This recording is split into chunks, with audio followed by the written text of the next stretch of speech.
जय हो। आज से ओली तप का प्रारंभ हो रहा है।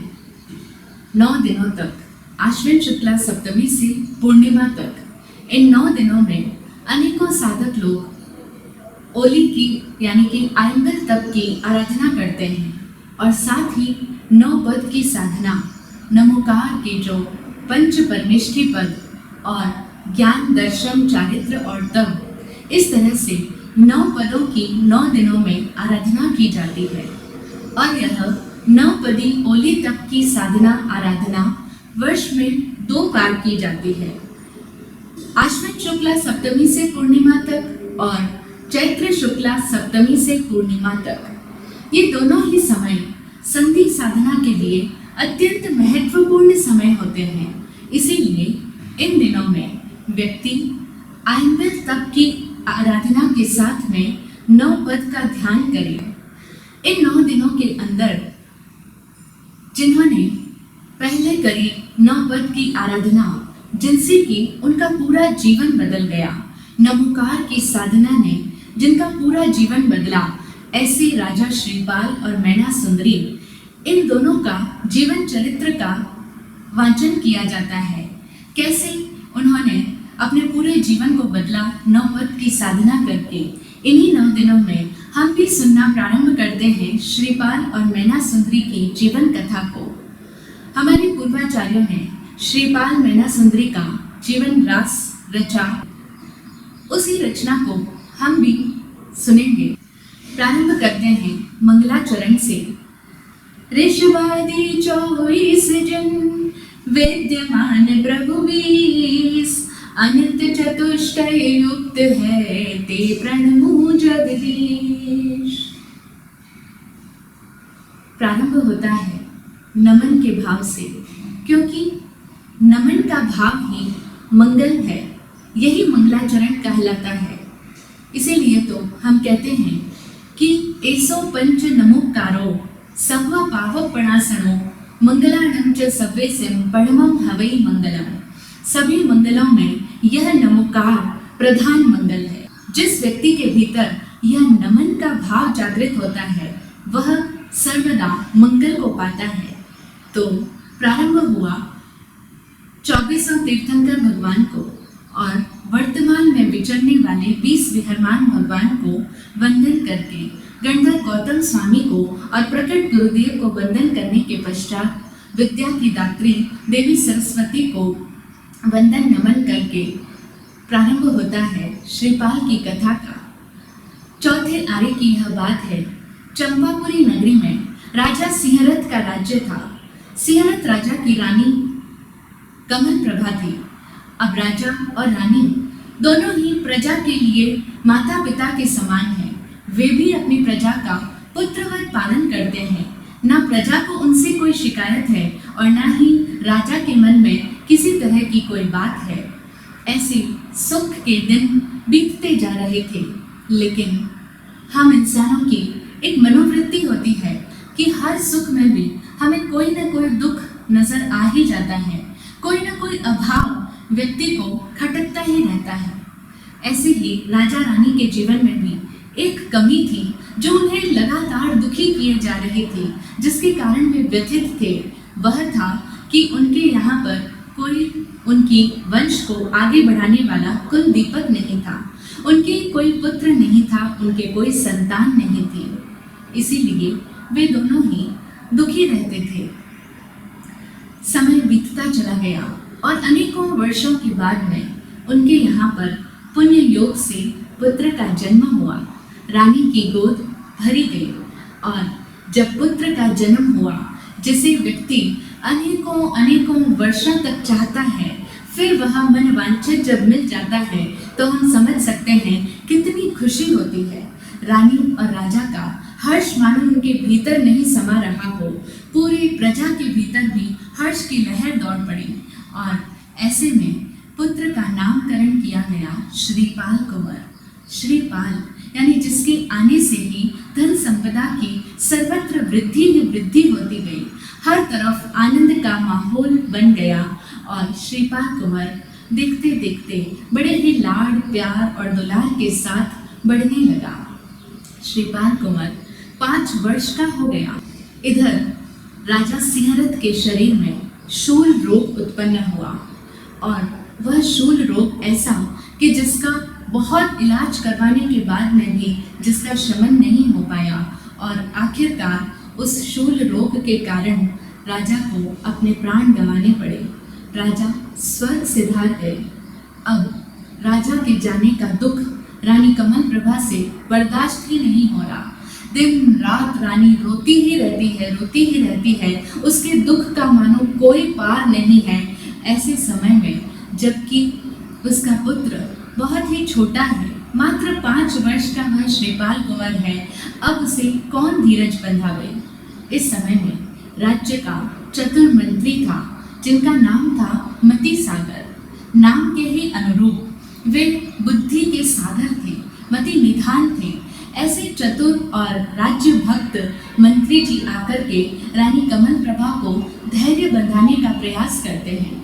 वे कहते हैं कि रानी जी, अब आप अपना रुदन छोड़ दो, अब आप अपना शोक छोड़ो और अपने पुत्र की ओर देखो। अभी यह पुत्र कितना छोटा है और आपके ऊपर ना सिर्फ पुत्र की जिम्मेदारी है बल्कि आपके ऊपर संपूर्ण प्रजाजनों की भी जिम्मेवारी है। अब आपको राजकाज की ओर भी ध्यान देना पड़ेगा। रानी यह बात सुनकर मंत्री मति सागर से कहती है कि पुत्र छोटा है तो क्या हुआ, तुम श्रीपाल कुंवर का राज्याभिषेक कर दो। रानी की आज्ञा हुई श्रीपाल कुंवर को राजा के पद पर आसीन करने की। रानी ने कहा कि पुत्र चाहे अभी छोटा हो लेकिन राजगद्दी सुनी नहीं रह सकती। गद्दी पर श्रीपाल को आसीन करा दिया जाए और आप जैसे चतुर राज्य भक्त मंत्री जब इस राज्य की देखभाल करेंगे तो यह राज्य सुचारू रूप से, व्यवस्थित रूप से आगे बढ़ पाएगा। मंत्री मति सागर ने रानी के आदेश का पालन किया। श्रीपाल कुंवर को उस लघु वय में ही राज्याभिषिक्त करवा दिया गया। लेकिन जैसे ही यह समाचार सुना सिंहरथ राजा के छोटे भाई वीर दमन ने, जैसे ही उसने सुना कि श्रीपाल कुंवर को राजा बना दिया गया है, इतना छोटा सा बालक भला इतनी बड़ी चंपा नगरी का राज्य क्या संभालेगा। अब उसके मन में दुर्भावना उत्पन्न होती है। राज्य को स्वयं हस्तगत करने की लोभ की वृत्ति उत्पन्न हुई और इस लोभ के कारण वह सोचता है कि वह छोटा बालक मेरा क्या मुकाबला करेगा, क्यों ना मैं सेना लेकर के जाऊं और चंपा नगरी पर अपना अधिकार जमा लूं। चंपा के सिंहासन को मैं बड़ी आसानी से प्राप्त कर लूंगा। श्रीपाल को अपने मार्ग से हटाना मेरे लिए तो बाएं हाथ का खेल है। वह श्रीपाल का चाचा है। श्रीपाल के जन्मोत्सव पर उसने भी उसे बहुत लाड किया, बहुत प्यार किया। कहने को वह चाचा है और श्रीपाल उसका भतीजा है, लेकिन जब बात राज्य सत्ता की आती है, जब बात पोस्ट की आती है, तो कौन किसका चाचा और कौन किसका भतीजा। ऐसे तो हम लोग अनेकों लोगों से प्रेम भाव रखते हैं, प्रेम प्रदर्शित करते हैं, लेकिन वह प्रेम भाव कब घृणा में बदल जाए कोई भरोसा नहीं है। यह संसार का स्वरूप ही ऐसा है। आत्मज्ञानी पूज्य श्री विराट गुरुदेव बताते हैं कि प्रेम प्रदर्शन करने के 3 कारण होते हैं। जब भी व्यक्ति किसी के प्रति प्रेम प्रदर्शित करता है तो उसके पीछे मात्र 3 कारण होते हैं। पहला कारण है स्वजाति के प्रति अपनत्व का भाव। अपनी जाति वालों के लिए हमारे सबके मन में एक अपनेपन का भाव होता है कि ये मेरी जाति का है, चाहे कैसा भी हो, ये हमारे परिवार का बच्चा है। होता है ना ऐसा भाव हम सबके भीतर भी। तो यह जो अपनापन है, यह अपनापन ही हमारे को प्रेम प्रदर्शित करने का कारण बनता है। दूसरा कारण होता है अलब्ध के प्रति आकर्षण। अलब्ध यानी जो नहीं मिला उसके प्रति व्यक्ति के मन में हमेशा ही आकर्षण बना रहता है। जो व्यक्ति या जो वस्तु हम पाना चाहते हैं और अभी तक हमें मिली नहीं है, अभी तक हम उसे हासिल नहीं कर पाए हैं, तब तक हमारे मन में उसके प्रति एक आकर्षण का भाव बना रहता है और वही आकर्षण का भाव हमारे को प्रेम प्रदर्शित करवाता है। जब हम किसी व्यक्ति को चाहते हैं या हम कोई वस्तु पाना चाहते हैं तो हमें वो कितनी प्यारी लगती है, हम उसके लिए कितना प्रेम प्रदर्शित करते हैं। ताकि वह व्यक्ति या वह वस्तु हमारा बन जाए। हमारे बनाने के लिए हम प्रेम प्रदर्शन करते हैं। लेकिन इसी का एक दूसरा पहलू है कि जब वह व्यक्ति या वस्तु हमारे अधिकार में आ जाता है, जब हम उसे प्राप्त कर लेते हैं, जब वह लब्ध हो जाता है, तब फिर उसके प्रति प्रेम प्रदर्शन करने का कोई कारण नहीं बचता। जब तक वो वस्तु मेरी नहीं हुई, जब तक वो व्यक्ति मेरा नहीं हुआ, तब तक तो बड़ा प्रेम प्रदर्शित करते थे। लेकिन जैसे ही प्रेमिका पत्नी बन जाती है, उसके बाद प्रेम प्रदर्शन का कोई कारण नहीं बचता। फिर भी अगर व्यक्ति प्रेम प्रदर्शित करता है तो उसका कारण है तीसरा, जो कि है सुविधाओं की लालसा। व्यक्ति जिनके भी प्रति प्रेम प्रदर्शित करता है, उसके पीछे कारण होता है सुविधाओं के पीछे रही हुई लालसा। हर व्यक्ति सुविधा पाना चाहता है, हर व्यक्ति अपने लिए ज्यादा से ज्यादा सुख के साधनों को संजोना चाहता है। और जब तक जिस व्यक्ति से हमारी वह सुविधाओं की इच्छा पूरी होती रहती है, हम उसके प्रति अत्यंत प्रेम भाव से भरे रहते हैं। बालक तभी तक माता पिता को प्रेम करता है जब तक उसकी हर इच्छा उसके माँ बाप पूरी करते रहते हैं।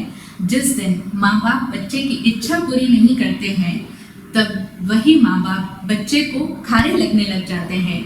चाहे कोई भी रिश्ता हो दुनिया का, जब तक हमारे हित सधते रहते हैं, तभी तक हम उनके प्रति प्रेम पूर्ण रहते हैं।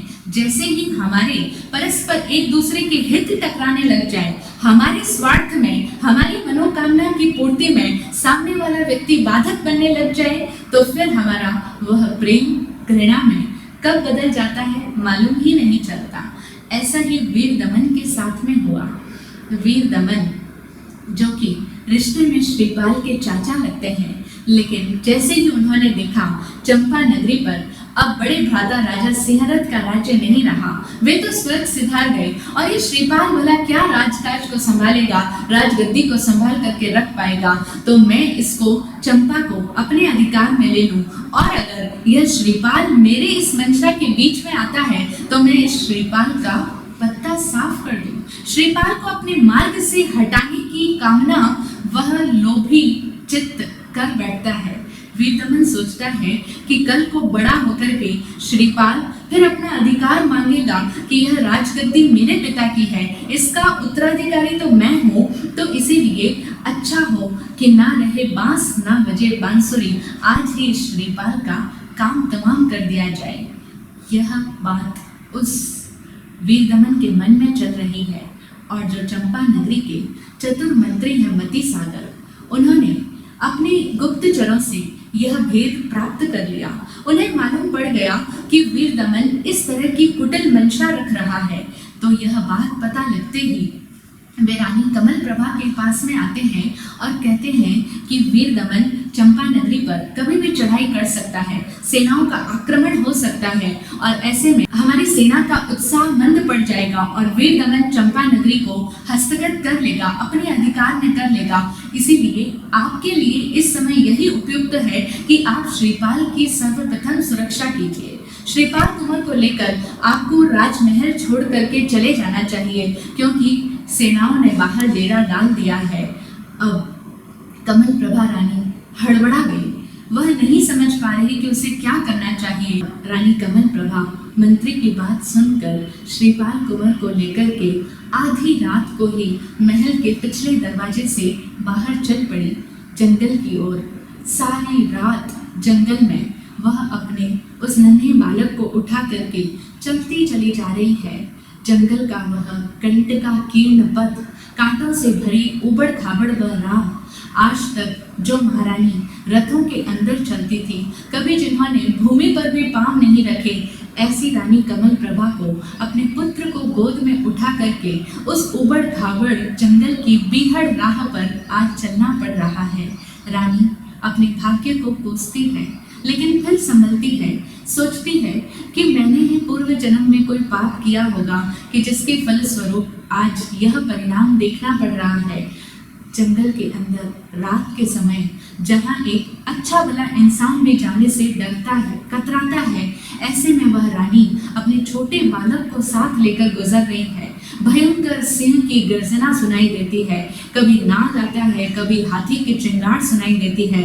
लेकिन ऐसे में भी हिम्मत रख करके रानी अपने पुत्र को लेकर सारी रात जंगल में चलती गई। जब भोर होने को आई, सूर्यदेव अपनी रश्मियों को प्रकट करने लगे, तब वे थोड़ी देर के लिए किसी पेड़ की छाया के नीचे बैठी और अपने आप को विश्राम देने लगी। प्रातः हो रही है और रानी विश्राम कर रही है, सुस्ता रही है पेड़ के नीचे कि तभी उन्हें वहां कुछ हलचल सुनाई देती है। वे देखती है कि वहां उस जंगल के बीच में अनेकों ऐसे व्यक्ति हैं जिनके शरीर में कोढ़ का रोग है। कोढ़ के रोग में व्यक्ति का हाथ पैर सारे अंग गलने लग जाते हैं। ऐसे कोढ़ग्रस्त व्यक्ति को कोई भी व्यक्ति अपने घर में नहीं रखता, क्योंकि यह संक्रामक रोग है। इस कोढ़ के रोग से दूसरा व्यक्ति भी जो भी उसके संपर्क में आता है वह भी कोढ़ी हो जाता है। इसीलिए बहुत सारे कोढ़ी व्यक्ति उस जंगल के अंदर अपना डेरा डाल करके बैठे थे। रानी ने उन सभी कोढ़ियों को देखा और कोढ़ियों ने भी रानी को देखा। रानी को देखकर उनको बड़ा अचरज हुआ, बड़ा आश्चर्य हुआ कि इस भयंकर बीहड़ के अंदर एक स्त्री एक अपने छोटे बालक को लेकर के यहाँ इस पेड़ की छाया में बैठी है, जरूर कोई दुख की मारी है। एक कोढ़ी व्यक्ति उनके पास में आया और उनसे प्रेम भरे स्वरों में पूछता है, बहन तुम्हें क्या परेशानी हुई, तुम्हें क्या दुख है? तुम्हारा चेहरा यह तो साफ बता रहा है कि तुम्हें कोई बहुत ज्यादा दुख की परिस्थिति का सामना करना पड़ रहा है। तुम बहुत दुखी नजर आ रही हो जो तुम अपने छोटे बालक को लेकर इस जंगल के अंदर यहाँ पर बैठी हो। कहो तुम्हारी क्या तकलीफ है? रानी कमल प्रभा उस कोढ़ी व्यक्ति के वे प्रेम भरे स्वरों को सुनकर कुछ आश्वस्त होती है। रानी को लगता है कि कहाँ तो एक तरफ ये अनजान व्यक्ति जो मुझे जानता भी नहीं लेकिन फिर भी मेरे प्रति हमदर्दी रखता है, सहानुभूति रख रहा है, मुझसे मेरे दुख का कारण जानना चाहता है और कहता है कि हमसे जितना बन पड़ेगा हम तुम्हारी सहायता करेंगे बहन। बहन का यह प्रेम भरा संबोधन सुनकर रानी का हृदय भर गया। रानी की जो दशा होती है, किसी कवि के शब्दों में कहूँ तो कोई कवि कहते हैं कि बड़े लोगों का छोटापन देखकर तो शायद मैं मर ही जाता, लेकिन छोटे लोगों का बड़प्पन देखकर ही जी रहा हूँ। रानी सोचती है कि यह कोढ़ी व्यक्ति कितना प्रेमी है, प्रेम पूर्ण बात कह रहा है और एक तरफ वही श्रीपाल के चाचा मेरे सगे देवर वीर दमन है, जिनका दायित्व था कि बड़े भाई के जाने के बाद में वे सार संभाल करें, वे हमारे को प्रेम दे, हमें संरक्षण दे, लेकिन इसकी बजाय वे तो लोभ में आ गए, राज्य को स्वयं हथियाना चाहते हैं। इतना ही नहीं, श्रीपाल कुंवर को मरवा डालना चाहता है। कहाँ एक तरफ वह वीर दमन जो रिश्ते में तो अपना लगता है लेकिन है नहीं अपना।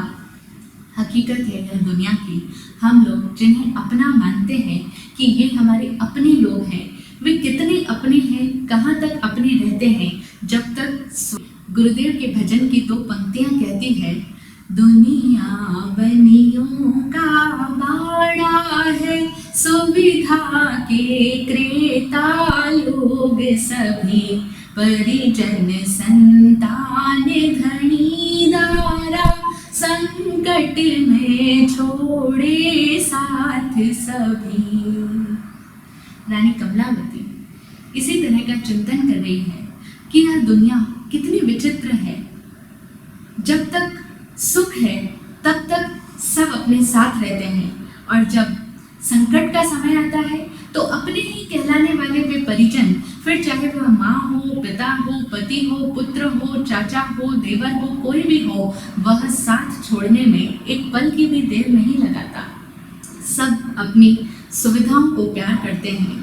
यह सत्य रानी कमल प्रभा को समझ आ चुका था, लेकिन अब वह उस कोढ़ी व्यक्ति को कोढ़ी व्यक्ति के वे प्रेम भरे शब्द सुनकर अपनी सारी आप बीती उसके समक्ष बयान कर देती है।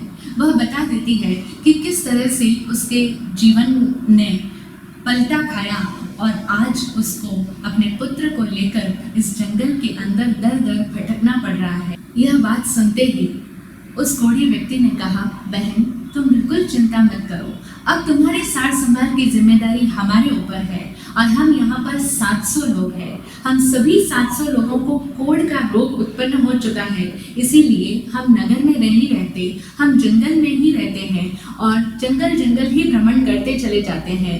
तुम भी हमारे दल में शामिल हो जाओ, हमसे जितना हो सकेगा हम तुम्हारी सहायता करेंगे, कम से कम तुम्हें एक सुरक्षा तो मिल ही जाएगी। रानी कमल प्रभा ने सोचा इस समय यही उपयुक्त रहेगा, क्योंकि चारों तरफ वीर दमन के सैनिक घूम रहे हैं श्रीपाल को ढूंढने के लिए। वीर दमन जैसे ही चंपा नगरी के राजमहल में पहुंचा और देखा कि श्रीपाल कुंवर कहीं दिखाई नहीं दे रहे, तो उन्होंने सैनिकों को उनके पीछे लगा दिया कि जहां भी श्रीपाल कुंवर दिखाई दे उसका सिर धड़ से अलग कर दिया जाए। ऐसे में जब चारों तरफ श्रीपाल की खोज खबर हो रही है, उसकी जान को खतरा है, रानी कमल प्रभा को इससे बढ़िया जगह और कोई नहीं लगी। उपयुक्त स्थान देख करके और उन लोगों का प्रेम देख करके रानी उनके दल में शामिल हो जाती है। रानी को कुछ पल के लिए जरूर निश्चिंतता महसूस हुई, लेकिन रानी की वह निश्चिंतता ज़्यादा देर तक नहीं टिकी, क्योंकि थोड़े ही दिनों में श्रीपाल, जिसका राजकुमार का शरीर है, नाजुक सा वह तन भी कोढ़ की चपेट में आ गया। उस नाजुक काया के शरीर के अंग भी धीरे धीरे गलने लगे, क्योंकि अब वह कोढ़ियों के बीच में ही तो रहता है और कोढ़ियों के बीच में रहकर वह भी कोढ़ रोग से ग्रस्त होने लगा। जैसे ही रानी ने अपने सुकुमार पुत्र की कंचन वर्णी काया को गलते देखा, कोढ़ग्रस्त होते देखा, रानी को फिर से चिंता हो गई कि हाय, मेरे इस राजकुमार की यह क्या दशा हो गई है, कैसे इसके कोढ़ का इलाज हो। उसने अपने मन में निश्चय किया कि मुझे श्रीपाल के कोढ़ को दूर करने के लिए कुछ करना चाहिए। यह सोचकर वह वहाँ से निकल गई किसी नगर की ओर, ताकि वह नगर में जाकर किसी वैद्य से परामर्श कर सके और कुछ दवा की व्यवस्था कर सके अपने लाडले राजकुमार श्रीपाल के लिए। रानी कमल प्रभा श्रीपाल को उन कोढ़ियों के संरक्षण में छोड़कर वहाँ से चली जाती है और श्रीपाल कुंवर उन कोढ़ियों के बीच में रहता रहता बढ़ता चला जा रहा है। अब वह बालक नहीं रहा, उसकी उम्र धीरे धीरे बढ़ती गई, वह भी किशोर अवस्था को प्राप्त कर चुका है और उसका शरीर भी कोढ़ग्रस्त हो चुका है। कोई भी देख करके उसे पहचान नहीं सकता कि ये राजकुमार हो सकता है। अब तो वह कोढ़ी ही बन गया है। अनेकों वर्ष व्यतीत हो गए और अनेकों साल बीतने के बाद में कोढ़ियों के उस दल ने सोचा कि हम यहाँ से जाते हैं, अपना डेरा कहीं किसी दूसरे नगर के बाहर लगाते हैं। अब वे वहाँ से भ्रमण करते करते पहुँच गए किसी एक नगरी के बाहर और डाल दिया वहाँ पर उन्होंने अपना डेरा। वह नगरी थी उज्जैनी। उज्जैनी नगरी के बाहर वे 700 कोढ़ियों का दल श्रीपाल कुंवर को साथ में लेकर के पहुँच चुका है और बाहर अपना स्थान बना चुका है। अब इस उज्जैनी नगरी के भी क्या हालचाल है, जरा इस पर भी नजर डालते हैं। उस उज्जैनी नगरी के राजा का नाम है पोपाल। उनकी 2 रानियां हैं। 2 रानियां दोनों ही अलग अलग सोच वाली है। एक रानी सौभाग्य सुंदरी, जिसकी सोच पूरी तरह से सांसारिकता से ओतप्रोत है। भौतिकता की चकाचौंध में वह मस्त बनी हुई है। अपने रानी पद का उसे अभिमान है। दूसरी रानी है रूप सुंदरी। वह जिन दर्शन की उपासिका है, वह नव तत्वों की जानकार है। दोनों ही रानियों के एक एक कन्या संतान है। सौभाग्य सुंदरी की कन्या है, उसका नाम है सूर्य सुंदरी, और रानी रूप सुंदरी की कन्या का नाम है मैना सुंदरी। दोनों ही कन्याओं को अपनी माता का लालन पालन मिला है, माता का संस्कार मिला है और माता का प्रभाव बच्चों पर सर्वाधिक पड़ता है। तो दोनों ही कन्याएं भी अपनी माता की ही सोच में पली पोसी है, बड़ी है। उनके ऊपर भी अपनी ही माता की तरह सोच का प्रभाव आ चुका है। जब वे कुछ बड़ी हुई तो पिता राजा बहुपाल ने सोचा कि अब इन्हें विद्या अध्ययन करवाने के लिए गुरुकुल में आचार्य के पास में भेज दिया जाना चाहिए। यह निश्चय करके दोनों कन्याओं को पिता राजा ने गुरुकुल में भेज दिया और अनेकों वर्षों तक गुरुकुल में रही वे बहुत विद्या अर्जन किया, कलाओं का अध्ययन प्राप्त किया, कलाओं का ज्ञान हासिल किया और अब वे यौवन अवस्था को प्राप्त करने लगी थी। एक दिन आचार्य ने सोचा कि दोनों ही राजकुमारियां विद्या अध्ययन में कुशल हो गई है, सारी विद्याएं इन्होंने अर्जित कर ली है, अब अच्छा हो कि मैं इन्हें राजा को सौंप दूं। यह सोच करके आचार्य दोनों कन्याओं के साथ राज दरबार में प्रस्तुत होते हैं और राजा से निवेदन करते हैं कि राजन, आपकी दोनों ही कन्याएं हर तरह की विद्या में, हर तरह की कला में कुशल हो चुकी है, आप चाहे तो इनकी परीक्षा ले सकते हैं। राजा ने और आचार्य ने दोनों ने उन दोनों ही कन्याओं की सुर सुंदरी की और मैना सुंदरी की परीक्षा ली। अनेकों प्रश्न पूछे गए, अनेकों सवाल जवाब हुए और दोनों ही कन्याएं उसमें उत्तीर्ण हुई। राजा दोनों की विद्याओं को देखकर, दोनों की बुद्धिमत्ता को देखकर अत्यंत प्रसन्न हुआ।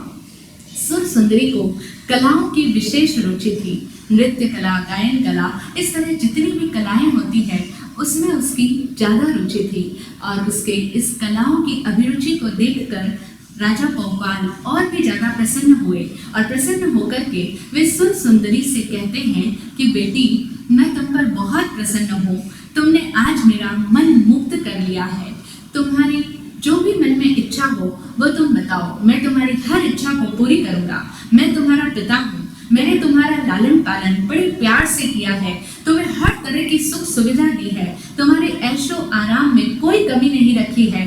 अब भी तुम्हारा जो भी मन करे वह तुम अपने पिता से निसंकोच मांग सकते हो।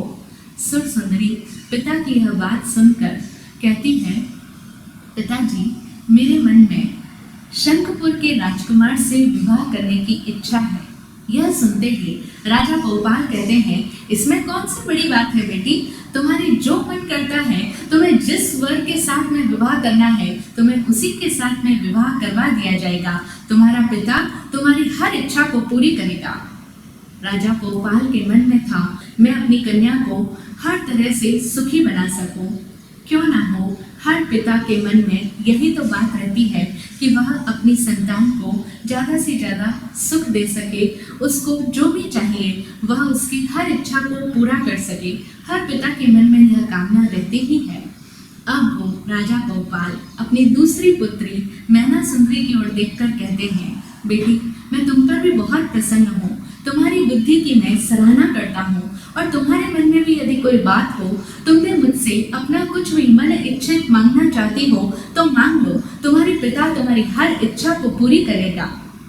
मैना सुंदरी पिता की यह बात सुनकर दृढ़ता के साथ कहती है, पिताजी, आप मेरी इच्छा को पूरी करने में समर्थ नहीं है, क्योंकि ये इंसान का भ्रम होता है कि मैं किसी को सुख दे सकता हूँ या मैं किसी को दुखी कर सकता हूँ। ये हम इंसानों का भ्रम है। वास्तव में तो कोई भी व्यक्ति ना किसी को सुखी कर सकता है, ना किसी को दुखी कर सकता है। आप मेरे पिता अवश्य हैं, आपके मन में सदैव अपनी संतान को सुखी देखने की कामना रहती है, लेकिन आप जो कहते हैं कि आप मेरा मन वांछित पूर्ण कर देंगे और मेरा मन इच्छित करके आप मुझे सुखी कर देंगे, तो यह बात सत्य नहीं है पिताजी, यह आपकी गलत धारणा है, गलत समझ है।